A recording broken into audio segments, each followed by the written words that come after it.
أعوذ بالله من الشيطان الرجيم. بسم الله الرحمن الرحيم. Ana lakum fi Rasulillahi uswatun hasanah. Sungguh ada pada diri Nabi sallallahu alaihi wasallam suri teladan terbaik untuk kita. Maka jika antum misalnya hadir momentum kelahiran Nabi sallallahu alaihi wasallam, maaf, biasanya kalau ada momentum-momentum tertentu orang bersemangat untuk mengingatnya. Silahkan cek. Hari pahlawan, ingat para pahlawan. Hari pahlawan berakhir, tidak ingat lagi.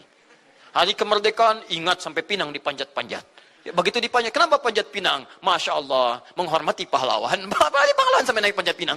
Luar biasa. Ada yang tarik tambang, ya, menghadirkan energi para pahlawan. Antum bisa bayangkan, momentumnya ada. Begitu hilang itu semua, tiba-tiba hilang lagi kemudian ingatan kita. Artinya, selalu ada momentum untuk mengajak kita mengingat sesuatu. Begitu Ramadan, ingat lagi amalan. Hilang Ramadan, hilang lagi kemudian amalan.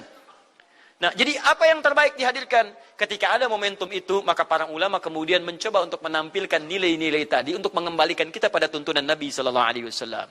Maka ditulislah kemudian sirah-sirah Nabi, disampaikan untuk mengenalkan Nabi Muhammad sallallahu alaihi wasallam. Mumpung mereka ingat, disampaikanlah pengajaran-pengajaran tentang Nabi.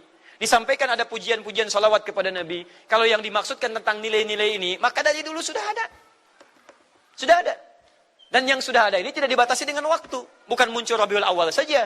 Rabiul Awal ke Safar, datang lagi itu. Safar sebelumnya Safar, Rabiul Awal, kemudian ke Rabiul Akhir, muncul itu. Ke Jumada, muncul itu. Jadi maulid itu tidak dibatasi dengan waktu. Setiap waktu itu maulid. Maulud tidak dibatasi dengan waktu. Setiap waktu itu maulud. Tapi kalau ada momentum bersamaan dengan waktu kelahirannya, kemudian kita hidupkan untuk mengenal kepada Nabi, dalam bentuk yang tadi disunahkan dalam Al-Quran dan Sunnah, itu tidak ada masalah. Yang ada masalah itu adalah ketika menghadirkan hal-hal yang bertentangan dengan Al-Quran dan Sunnah Nabi Sallallahu Alaihi Wasallam. Misal, maaf, dulu orang sudah terbiasa mengkaji tentang Nabi, menyampaikan risalah Nabi. Kemudian diisi misalnya, maaf, dengan hal-hal yang bertentangan dengan keadaan-keadaan Nabi.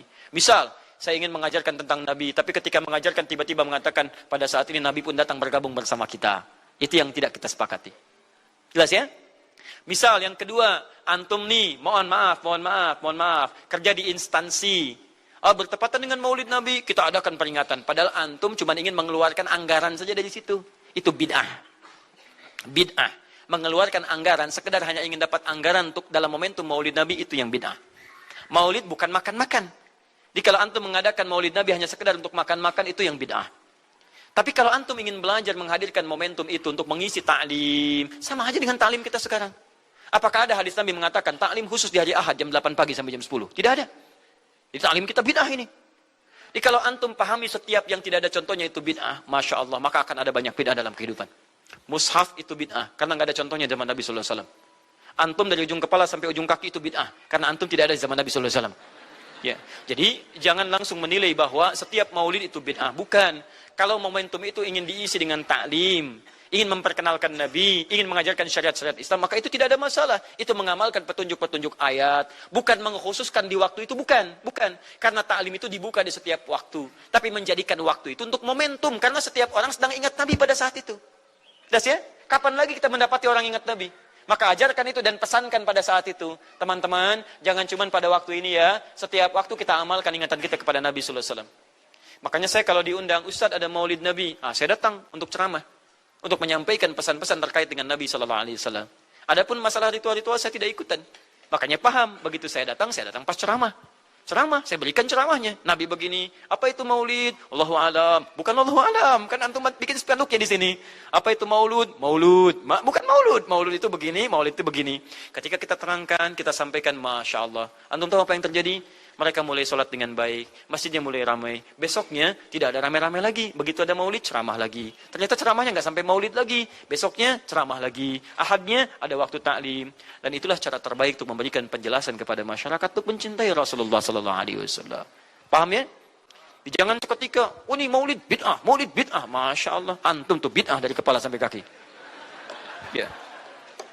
Saya luar biasa kesal. Kadang ada orang bikin perbandingan begini. Maulid Nabi, maulid. Zaman Nabi tidak ada coret. Zaman sahabat tidak ada coret. Zaman tabi'in tidak ada coret. Zaman ini ada. Lalu diserupakan yang ikut-ikut ke sini. Antum kalau mengamalkan hukum seperti ini fatal. Zakat pakai beras. Zaman Nabi, coret. Zaman sahabat, coret. Ya, zaman tabi'in, coret. Zaman ulama, coret. Zaman antum, ada bid'ah antum. Cara menyimpulkan hukum bukan seperti ini. Lihat turunannya, lihat dalilnya, lihat pemahamannya, lihat turunan-turunan fikihnya. Ya, bagaimana bisa zakat pakai beras ini jadi? Padahal contoh nggak ada. Dalil nggak spesifik. Ayo coba temukan. Nabi zakat pakai beras. Temukan. Kalau antum menemukan, Masya Allah, saya bermohon kepada Allah supaya Allah mempercepat hajinya antum dan masuk surga tanpa hisab. Tiap hari saya doakan. Tidak cukup dengan amin, cari dulu. Cari di setiap hadis Nabi zakat pakai beras. Saya sampaikan pada antum, sampai kiamat kurang 2 hari, antum nggak akan temukan. Sehari lagi buat sadar, ngapain nyari? Ya. Karena Nabi tidak pernah bersentuhan dengan beras. Silakan cari di kitab hadis palsu pun, sepalsu-palsunya nggak akan ditemukan. Capek pemalsu hadis mengarang hadis palsu tentang itu. Nggak akan didengar, nggak akan dilihat. Kenapa? Karena tidak ada. Ya, kata Muawiyah, hadza irqun, itu makanan pokok. Nabi zakat pakai kurma, pakai gandum. Ya, lihat, karena itu makanan pokoknya. Makanya setiap makanan pokok yang digunakan, kata para ulama, mendekati kaidah usul fikihnya. Lihat, kaidah usul fikih diambil di sini.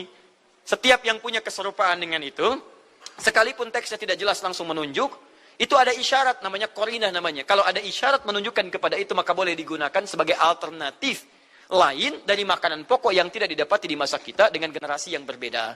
Tapi kalau makanannya sama di setiap generasi, dia zakatnya pakai itu. Makanya orang Arab sampai sekarang pakai kurma, ada yang pakai gandum. Kita makanan pokoknya bukan itu. Antum makanan pokoknya apa?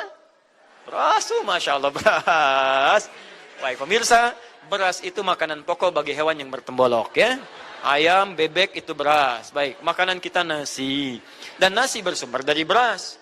Baik, nasi bersumber dari beras. Jadi kalau kita ingin zakat pakai beras, boleh tidak? Nah, lihat bagaimana cara pendekatannya. Dalil belum ditemukan aslinya. Seperti maulid tadi, menyikapi dengan taklim macam-macam, nggak ada nas aslinya. Tapi korinahnya ditemukan, sama-sama makanan pokok, sama-sama taklim, sama-sama meminta untuk ikut ajaran, sama-sama mereka ingat tentang Nabi SAW. Maka semua hukum itu kita terapkan, jadilah hukum terapan dalam kehidupan kita. Paham? Dan itu tidak disebut dengan bid'ah. Jelas ya?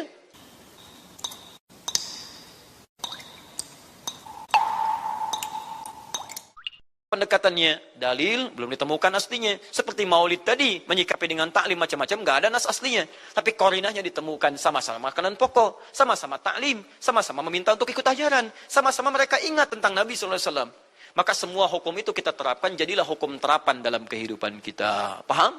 Dan itu tidak disebut dengan bid'ah. Jelas ya?